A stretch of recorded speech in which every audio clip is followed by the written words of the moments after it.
Hi, good morning. How's everybody today? Hey, Brandy, good to see you. We're going to talk about assisted end of life today, and trigger warning. This isn't about that word I don't want to say, but it's about when you reach a point in your life where you're mentally and physically really not functioning anymore, and places that allow that to end. Hey, Kiki's Eyes. I don't know if you all know about, remember Jack Kevorkian, I might be saying that wrong, who he's passed away now, but he did a lot of these assisted end of life cases, and he was convicted of manslaughter for doing that. So we're going to go over where it's legal and the ramifications of that. But let's look at what Ozzy, how you doing, Kiki's Eyes? Let's look at what Ozzy and Sharon have to say about it. So let me share that. And it was just at the end of their clip the other day. Now they're kind of, people might say they're kind of odd ducks. I can't even understand him really. Yeah, yes, and that's what we're talking about, Salma, and where it's legal and everything. But Ozzy and Sharon have a pact, and they have decided what they're going to do and when. And to me, it makes perfect sense, in my opinion, because we are humane with our pets. We make the decision for them, but the thing about it is, who makes the decision? And I feel like, I believe if we do it we do it via some sort of contracted way before we get to that position where somebody else would have to make the decision. That, to me, that's the way to do it. That's what I think. And let's see what they say. You're supposed to be my best friend. Well, I'm your best friend. This is Osbourne. I'm out. I'm leaving. I will throw this water in your face. Don't. It makes me angry and it makes me violent. We've gone off the rails. Cue the song. Mom, please don't. Sorry. You know what? What? I'm going to Germany. I'm going to go euthanize myself. I can't do this anymore. Don't you have to have a legitimate excuse? No. Not anymore. Not anymore. So if you just wake up one day like happy and healthy. Yes, and there was a woman that hated my life now. She hated living, and she was quite young. She said, "I hate it. I don't want to be here. No love in my life. No nothing in my life. I'm off." And they said, "All right, goodbye." She did it. She can get out of it if you want to. What do you mean, life? Can. Yeah. Yeah, you can opt out of life now. like legitimately, and they just they give you and they give you, what do they do? I saw how they do it. They like hook you up to an IV and they give you a button. Canada now is doing it. Canada's allowing it, and some of their like reasons for like euthanasia are it's a bit sketchy. Do you remember when Mom and Dad did that interview talking about how they Again, trigger warning. I'm not here to talk about, I know what they were just talking about. I'm not here to say that I think that anybody should be able to do that.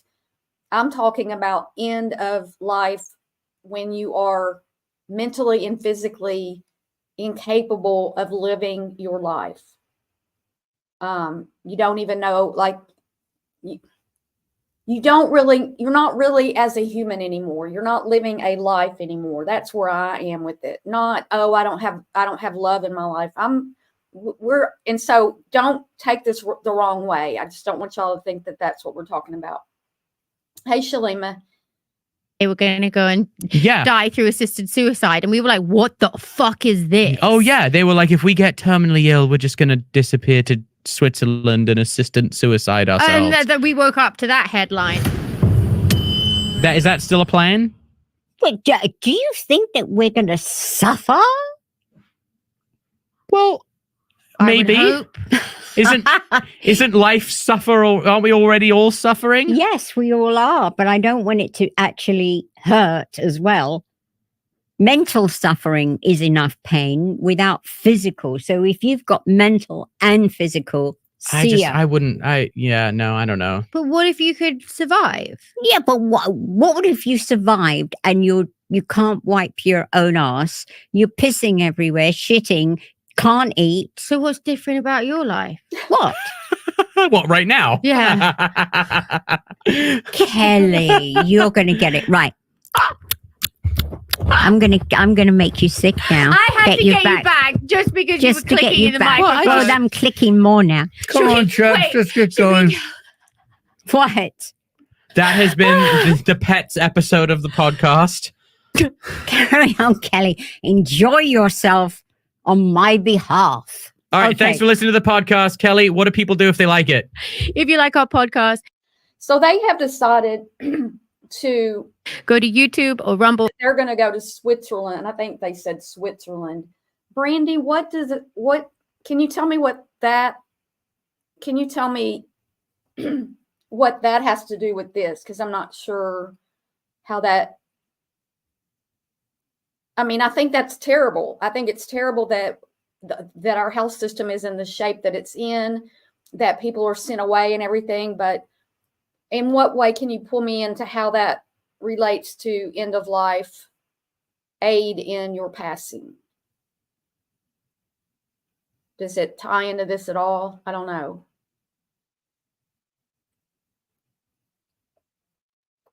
Does it? I'm just saying, I'm not sure how that ties in.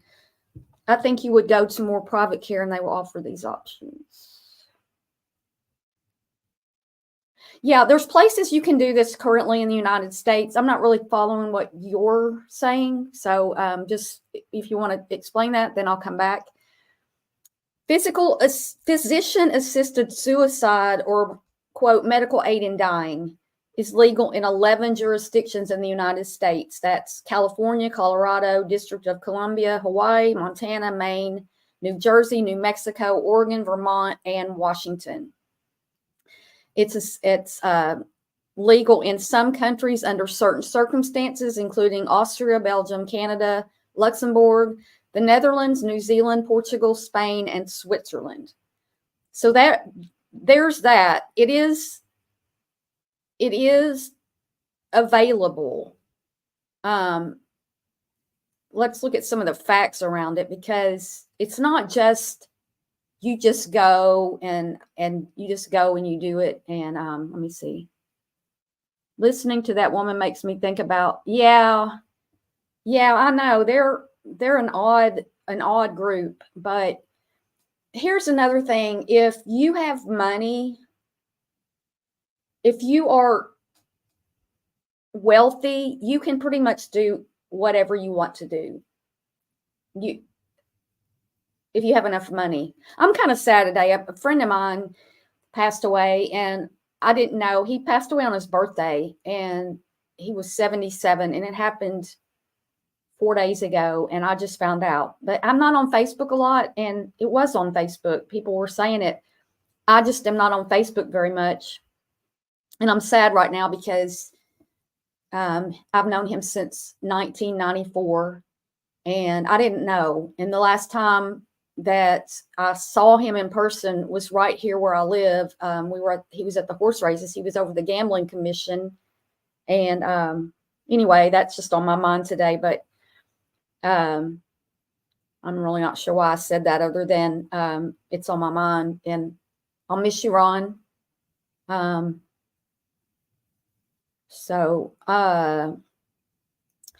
Sharon and we'll go. Let me go back to this real quick. They first said this in 2007 that she and her husband, Sharon and her husband, had agreed they would die by euthanasia if either of them ended up with the same disease, which her father had died of Alzheimer's. And then they brought it up again in 2014, and now they're talking about it again. And they were making jokes about it. I don't know. I'm not sure if that's how serious they're being, but when you have plenty of money, you can do pretty much whatever you want to. Oh, thank you, Jen. Thank you. Thanks for being here. Don't worry about it, sweetheart. I'm not sure what that's not showing up for me, whatever that is. Yeah, he was, my friend was, he was in politics, and he was one of the original, there was a bunch of Arkansans who were active in Bill Clinton's run for office. And he was a big part of that. And then when Hillary ran for, thank you. And then when Hillary ran for president, he was part of that. And he hasn't been in my everyday life for years, but he lost his wife to self-harm. And then he was seeing this other woman, and she was just mad about him and friended me, on Facebook and stuff. I never got to meet her in person. And she passed away at his home a few years ago. So he had been through, so both of those happened within like a decade. And so he had it really hard with both of those. And he passed away in his chair, with his daughter said, in his chair with his favorite blanket covering him. So, if you're going to go, that's a good way to have it happen. Right. So this is from, I think this is Oregon. Let me make sure before this is deathwithdignity.org. And yeah, it's the title originating this originated in the Oregon statute. So this is from Oregon and Washington and Vermont, or this is information from those three states. Death with dignity can refer to an end-of-life option that allows certain eligible individuals to legally request and obtain medications from their physician to end their life in a peaceful, humane, and dignified manner. State legislation codifying such an end-of-life option, and a family of organizations promoting the end-of-life option around the United States. We have palliative care, and then we have, what's the other one? It just slipped my mind.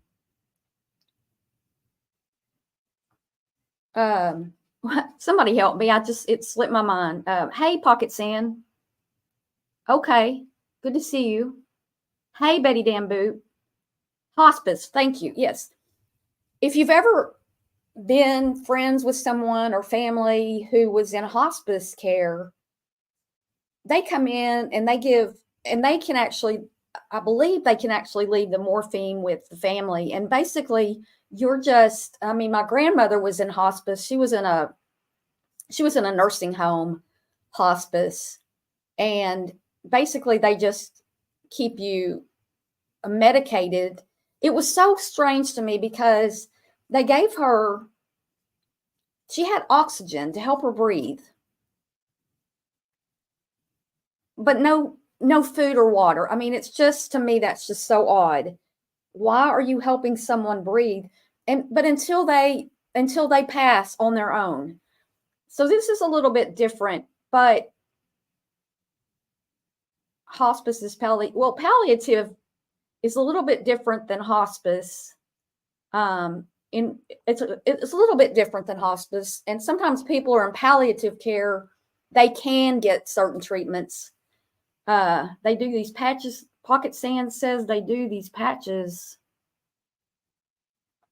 Oh, I didn't know that. Well, anyway, so my grandmother, to me, it just seems odd because she's laying there in this bed in this sterile, semi-sterile environment with oxygen, but no other sustenance, because we need food and water. We need to take in. So it's not like you've got an IV feeding you or giving you nutrients or anything, but they gave her oxygen. So I found that really weird. But your brother was, so y'all know about it as well. And they give you morphine. What is that? If you guys were here the other day, I fixed my keyboard. So I don't know. I just find that weird. My brother was in hospice. So you can do hospice at home. Is that what you're saying they did? Yeah, no food or drink, but they gave her oxygen. So, oh, Salma, morphine and fentanyl. My aunt was in hospice and and hospice for children is a little bit different, because if you're in hospice, they're not going to try to save your life unless you're a child. And if you're a child, that it differs in some ways. Well, no, you don't want it. You don't want to eat or drink, but why do they still give you oxygen? Meds is all you get. So I had a neighbor who passed away right next door to me in my last house where I lived, on hospice. So I guess that's to keep you from, I don't even know. So death with dignity is an end-of-life option governed by the state legislation. It's only for certain people with terminal illness. This is in the United States. Now, what they were talking about, some of these other places, they may do it for anybody. I'm not there, and I do have some information, but I don't know the facts. I don't know anything as a fact. I'm just here presenting what I've found and things that I know. So don't take anything I'm saying and run with it and say that, I'm giving out some false information or anything. This is things that I'm finding on the internet from various sources, and we're just having a discussion. It allows certain people with terminal illness to voluntarily and legally request and receive a prescription medication from their physician to hasten their death in a peaceful, humane, and dignified manner. So here's some of the terms that are used in this end-of-life case: physician-assisted death, physician-assisted dying, aid in dying, physician aid in dying, medical aid in dying. Incorrect and inaccurate terms that opponents of physician-assisted dying use in order to mislead the public include assisted suicide, doctor-assisted suicide, physician-assisted suicide, and active euthanasia. And the prescription's only available in states that have these death and dignity laws. And let me pull up this. Let me find that. I have here we go. If you're in the United States, this is what we're we're having here. Some people have gotten better and stopped hospice. Oh, really? Yeah, I used to watch that hospice nurse too, and it is interesting. And it's odd because, you have to have certain conditions to be in hospice, but you hear sometimes about people. Yes, and I would thank you for that. Don't worry about it. It depends. Like a DNR, a do not resuscitate. That's a living will. That anytime you have any kind of surgery or some treatments, they will ask you if you have a living will.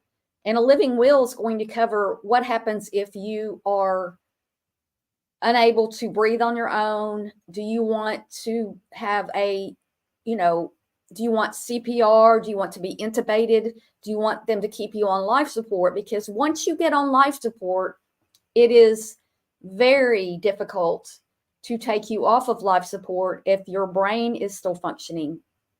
So that's the DNR. And like if I'm going to be in a vegetative state the rest of my life and in a coma, no, I don't want to be laying in a hospital bed like that. Nobody does, right? A DNR can alleviate some of that. I know of a particular woman who I knew from high school, later in life, met her now.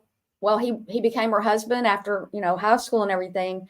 And now she's passed away. But for years, she was living, because what happened is she had like a heart thing or something, and he was in the military and they were in a different country, and she did not get the help she needed quickly enough. And so she went into this like vegetative state, not on life support. Well, no, yeah, she was put on life support. And so you can't, once you put them on life support, it's really hard to then, if they're not brain dead, I'll just say the word. Yeah, the last organs or the hospice usually has. Oh, they do. I thought it was just. Hey, Amber, I thought the hospice was just morphine. When you implement the DNR, they stop all care. They give oxygen. I'm not stating what y'all are saying is fact. Let me go back, because a lot of things are being said that I don't know if they're true or not. I'm not saying they're not. I'm not saying they are, but they give oxygen because suffocation is the worst. Oh, okay, Selma. Thank you for that. Your state has it. These are all the states in green that are authorized. Let me see if I can. There we go. Green is authorized for end of life assistance, anyway, the going ahead. I didn't know that, Pocket Sand. I didn't know that they added all that to it. Different states have different laws. Well, hospice is not a bad thing, and it's temporary, but you can do hospice right in your own home. I mean, that's not, that's a rather, I mean, by the time you get to hospice, it's pretty much determined. Well, it's determined that there's no coming back. So it's not the same as assisted end of life. Oh, she wouldn't go until you left, maybe. Yeah, Pocket Sand, I do too. I want to be kept comfortable. You were shocked. She breathed on her own for a long time, and many were surprised, not me. Yeah. Hey, Bones, good to see you. Oh, okay. Well, I can't always, yeah. Yeah, different states have different things. I'm not positive what states have what. I've just my experience was that they give you morphine. And Rusty and I actually went to hospice in a hospital. It's on a wing of a hospital in Little Rock when he was a therapy dog. And we went to some of the rooms, and basically they're out of it. They're just sleeping. But I think that's the best way to the best way, obviously, if you're gonna go, is either in your sleep, like my friend who just passed. He was in his chair he's probably watching wasn't a football night. He was whatever he was doing, but he had a great life, and he passed away under his favorite blanket. I mean, it's just, there's ways to go and ways you don't want to go, and if you can choose. But typically when you're in hospice, though, you're very ill. I knew a young man who passed away from liver failure. He had drank so much, and you get to the point where there's nothing else they can do, and they start hospice. 3 hours later, Jen. Wow. Yeah, that's cool. Yeah, I appreciate you contributing. I'm just it's a touchy subject. I'm just trying to be really careful, and I don't want anybody to get triggered. Yeah. So if you're in one of these states, well, there's bills pending in the blue states here, and the green states are unauthorized, which you'd think the green would be go, and all the red states here are authorized. So you could do assisted, and I'm sure that and it says there are certain criteria. You can't just go in there and say, my boyfriend and I broke up and I'm beside myself and I just can't go on. That's not going to get you, not in the United States, that's not going to get you any help. Not that kind of help. To qualify under death with dignity statutes, you must be an adult resident of a state where such a law is in effect. So I can't go to another state. You have to be a resident of that state. Excuse me. Capable of making and communicating your own healthcare decisions. You have to be cognizant. You can't be in a coma. You can't be, it can't be you were in a bad car wreck and, it's too bad, really. I mean, nobody can make that decision for you. You have to be able to make that decision up front when you are able.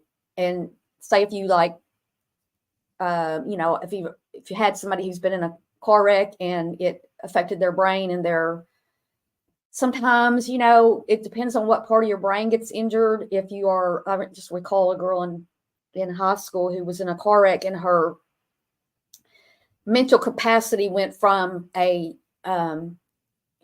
junior in high school to a fourth grader, or more childish. And so it doesn't work for that kind of thing. You've got to be able to make this is like, basically, you are going to pass away anyway. There's got to be these things. Diagnosed with a terminal illness that will lead to death within 6 months, as confirmed by qualified healthcare providers.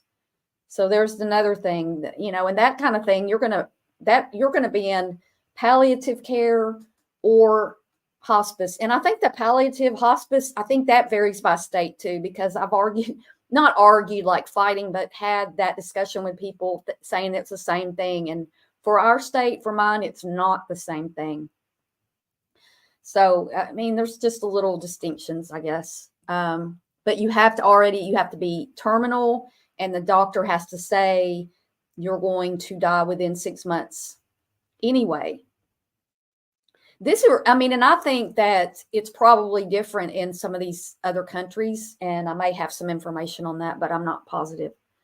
Capable of self-administering and ingesting medications without assistance. So you have to be able to not be given that. Nobody's going to inject that into you. You have to be able to take it yourself. And so there's a lot that has to go into that.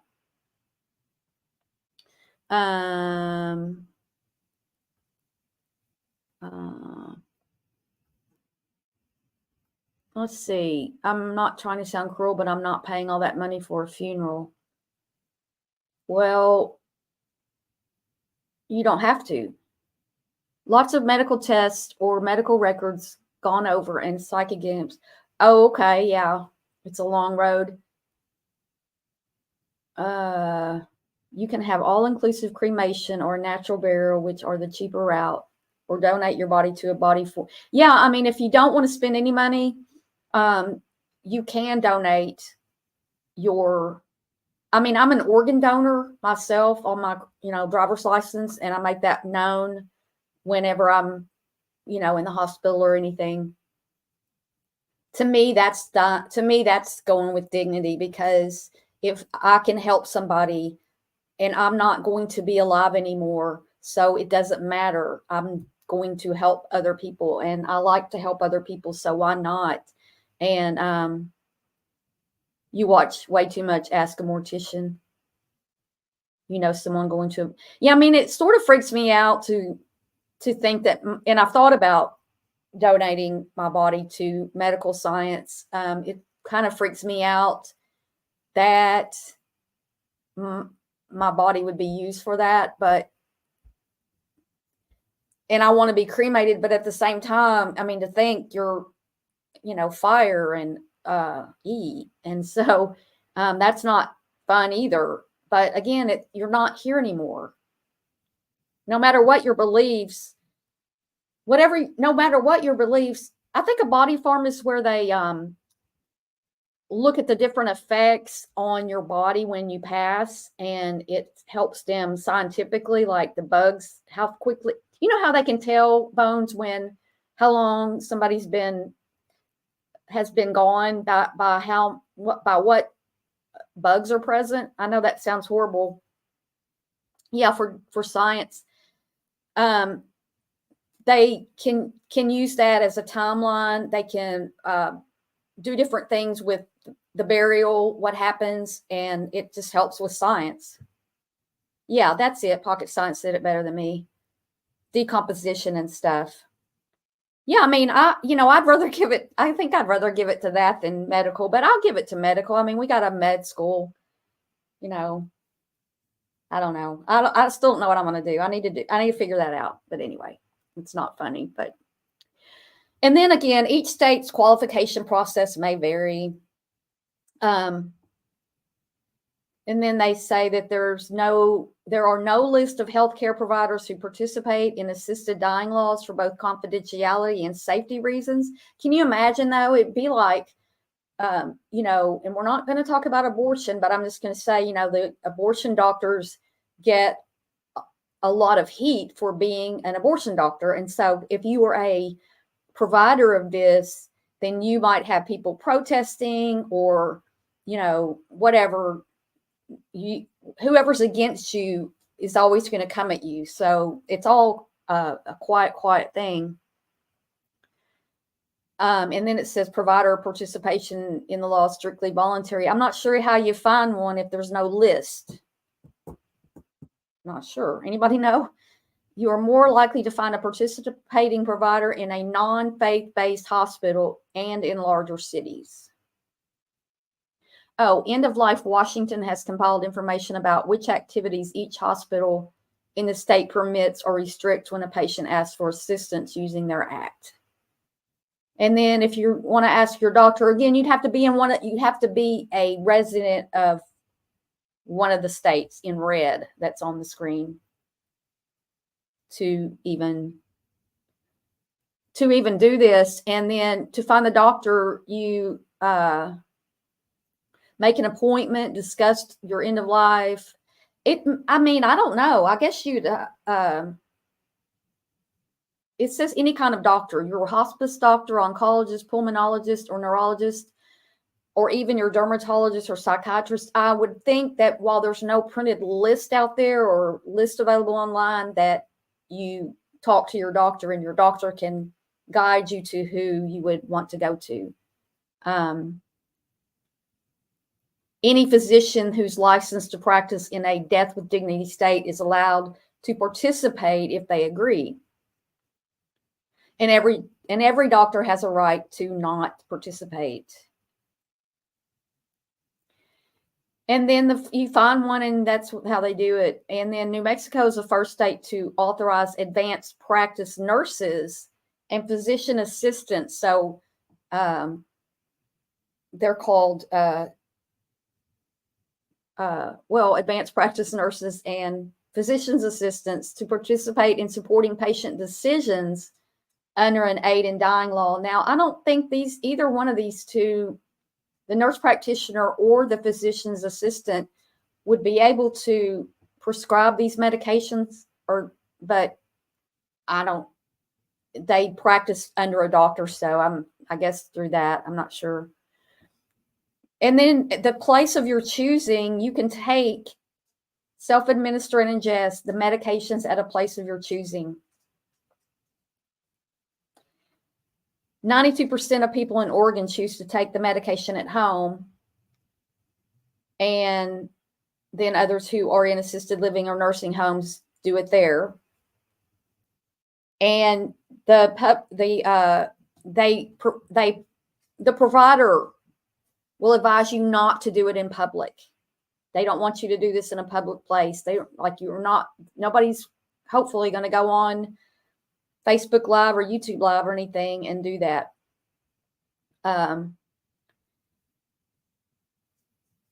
If you take a dose prescribed under a death with dignity law outside the state where you obtain it, you may lose the legal protections afforded by the law in question. For example, your death may be ruled a suicide under another state's law, with the resulting effects on your insurance policies. That's something that you always have to be aware of. People can lose, your survivors can lose benefits if you do at any point take your own life. You can have water now to essentially be boiled or burnt. Ooh. I don't know about Kiki's eyes. You'd have to check with a place. Water cremation. Water sounds better than fire. Yeah. You have to balance this with a bit of humor. Body farm. Yes, you do. And we're not here trying to upset anybody at all. And if I giggle or something, it's just because sometimes, that's how I function. Yeah, stem cells would be a good thing to do. It's caustic acid liquid. Ugh. Yeah, Kevorkian was ahead of his time on that. And, he had to stand trial because he helped people. And it always takes, you could think of him as a trailblazer, because many of us believe that, and I believe that if I don't have the option. I'm not in a state where I have that option. But if I get Alzheimer's, then I don't know where I am. And I'm in physical pain because I'm in physical pain now, not that I want to leave the world because of my physical pain. But, it can feel like that at times. And I can't imagine on top of that having, like, if I was bedbound in pain and I had Alzheimer's, what's left?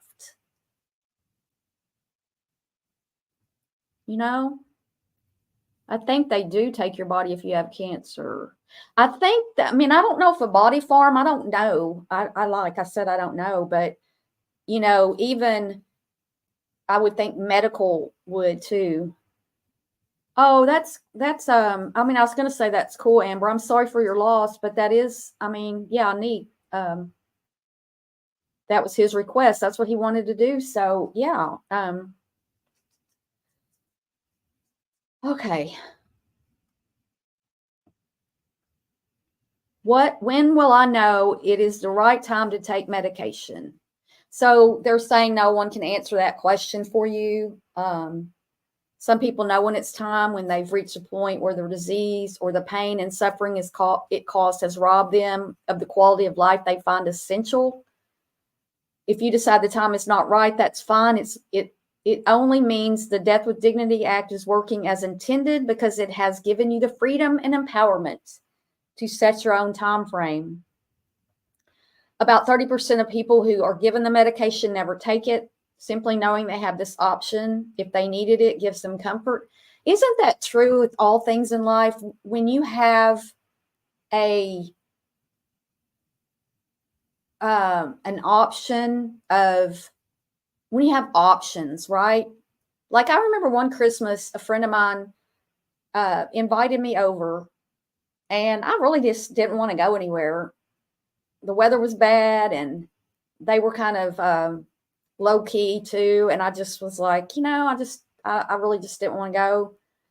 But I was glad I had the option, because then I'm not going, well, I don't have anything to do and it's Christmas and nobody loves me. And you know what I'm saying? Like I didn't have to, I wasn't that particular time, but I didn't have to have a pity party because I had an option. And I think options are good things to have. That's just how I feel. Oh, Kiki says, I'm so sorry. I hope you get cured for it. A cure for it. That's horrible. Oh, when you were 8. Wow. I'm paranoid that I'll not be dead and wake up. Oh, you'll be one of those people in the casket that wakes up. See, I don't want to be in a casket because I have a little bit of claustrophobia, but that's just me. Plus, it's expensive. I'm in Georgia, and she has no idea how she will pass, so I may assume so, Kiki. I want to be buried in my backyard. Just got to do the paperwork before then after. Wow, where do you live, Pocket Sand? Some people get anxious and get agitated when dying. Oh, yes, I see. Oh, so they use benzos. Really agitated? I would just remember my grandmother being in hospice, and she just was very asleep. But I didn't stay there. I wasn't there when she passed. As controlled substances, medications prescribed under death with dignity laws are regulated by federal statutes. These medications are carefully tracked from the date they are prescribed to the date the person for whom they are prescribed dies.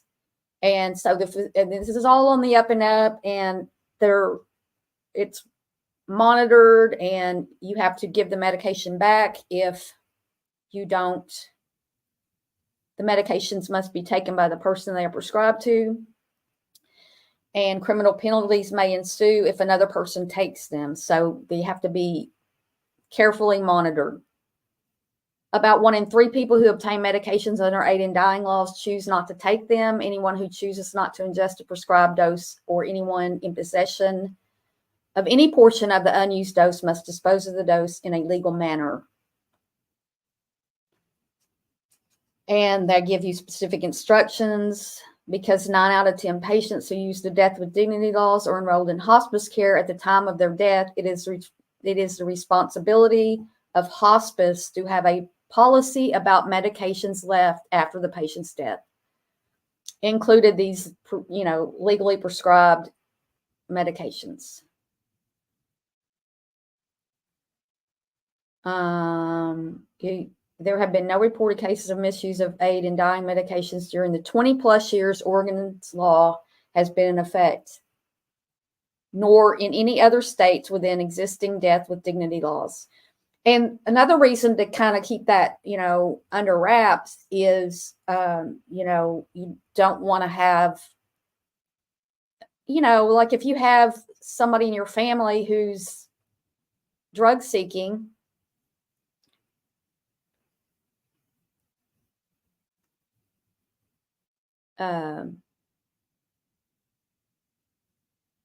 you don't want them to get a hold of that. You don't want them to know that those things are in the house waiting to be used. So you'd have to watch out for that if you had that kind of family situation. So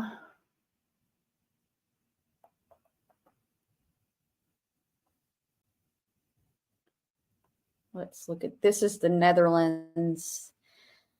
In the Netherlands, euthanasia is performed by the attending physician administering a fatal dose of a suitable drug to the patient on his or her express request. The relevant Dutch legislation also covers physician-assisted suicide, where the physician supplies the drug, but the patient administers it. Palliative sedation is not a form of euthanasia. The patient is simply rendered unconscious with pain-reducing drugs and eventually dies from natural causes. This is the Dutch law, and it says that euthanasia and assisted suicide are legal only if the criteria laid down in the Dutch Termination of Life on Request and Assisted Suicide Act are fully observed. Patients have no absolute right to euthanasia, and doctors have no absolute duty to perform it. It is for people with lowered consciousness. You have to not, I don't think you can just, I don't know if you can just walk in anywhere and just say, I don't want to live, like she was saying, but maybe. Minors may themselves request euthanasia from the age of 12, although the consent of the parent or guardian is mandatory until they reach the age of 16. 16 and 17-year-olds do not need parental consent.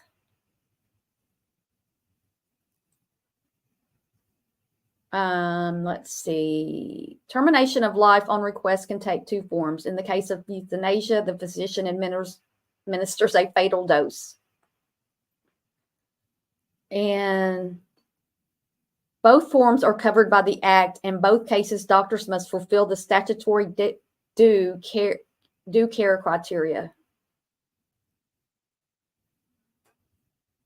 The physician fails, I don't know, this is making me scared. I don't believe that we should be able to end our life with help if we are of sound mind and body. You retired after that, Betty Damboot? That's tough. I chose one of my child's birthdays, C-section. Why can't I choose my end of life day? Well, I mean, yeah, I see what you're saying. And I mean, I just said, I think it gets into you don't get into this whole moral and ethical situation if a doctor's allowed to help you pass away assisted when you're not sick.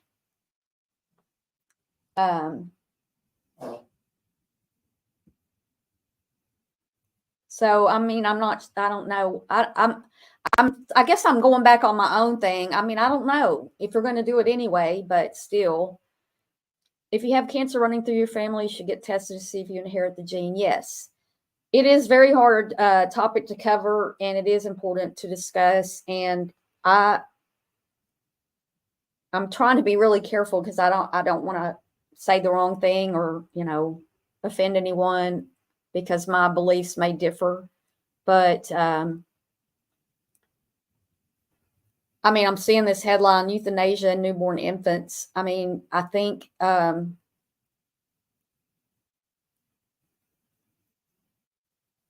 this is in the Dutch law that a child suffering must be unbearable and with no prospect of improvement. Both the physician and parents must be convinced that there is no reasonable alternative solution. The parents must have given their consent. The parents must have been fully informed of the diagnosis and prognosis. Ugh. Mm. Can't even with that. Just the thought of that. Okay, now this is going to be about Kevorkian. Let's see here. California. We just covered the 3 states. This has got some more like statistics. California had in 2021.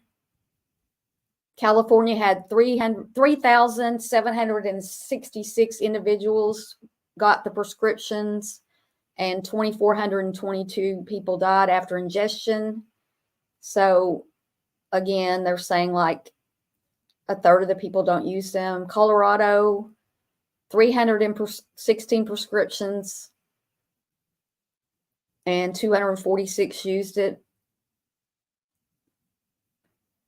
Vermont, 21 prescriptions. Washington, 400 people. In 1997, the U.S. Supreme Court ruled that state laws banning physician-assisted suicide do not violate the Constitution. Oregon's Death with Dignity Act became law in 1997 by a vote of 51% of voters in favor. Jack Kevorkian, known as Dr. Death, that was on 60 Minutes. I can't show y'all that. I want to, but this doctor in 1998, the man had Lou Gehrig's disease. You know, those kind of diseases, Lou Gehrig's and Parkinson's and things, they're really terrible on a person. And to not have control, not to be able to use your body like you used to. I knew a man who he passed away from Parkinson's, knew him pretty well, knew his wife really well. And he would get in, he had a sports car, he had a little sports car, and he would get in that car and drive like crazy. And he crashed it, I don't even know how many times, because he couldn't control. He had Parkinson's, right? Kevorkian in 1999 was convicted of second-degree murder and delivery of a controlled substance. He served 8 years of a 10 to 25-year sentence. Washington passed the initiative with a vote. 57, almost 58% of voters passed that. It's just some stats on it, and let's see which they're not going to give me. Vermont amended its assisted dying law to remove the residency requirement. Okay, so now, as of May 2nd, 2023, Vermont has amended its assisted dying law to remove the residency requirement, becoming the first state to do so. So you could legally go to Vermont and do that. Yes, he was ahead of his time, and a lot of people had a lot of problems with what he did.